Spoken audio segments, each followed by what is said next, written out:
О, как ме да измислям такива? Не знам. Не знам как да просто ти. Някой беше подигнал темата и аз се включих, реших да се Стилян включа. Веш. Смям. Стилян беше виновника. Някой вижда ли мелис между женска путка и мъжки хуй? Някой вижда ли? Не. Той отговаря, его човека.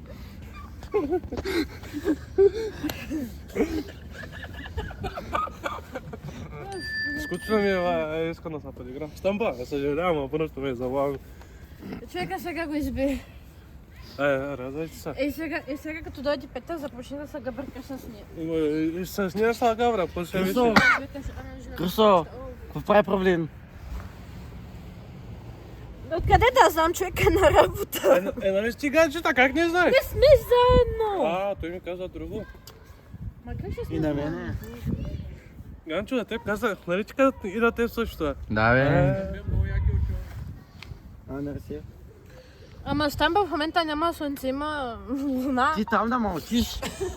Има луна. Не, ти не е луна, ти пак вид слънце, ама черна луна.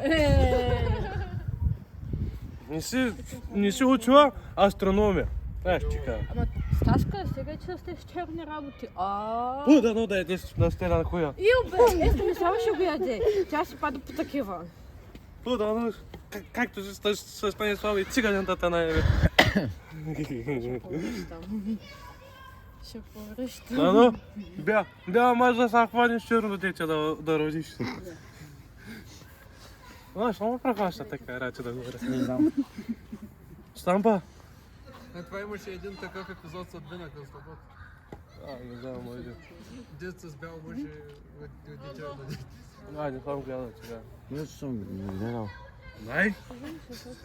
Казах мисля. Мисля, аз чух май. И ще да си кажа, май месец още не е дошъл. Само прохваща да говоря такива работи, бе. Ти говори си. Ще си говоря? Гуриш? Сега че снима. Да. За канала ми? Аз знам, а за ти си говоря така, прости. Ти ми за канала? В момента за канала качвам. Стелян взел бомбони, мерси. Свинята се оригнал. Да ти го туря на черния гъс, да ти го туря. Да си доволен.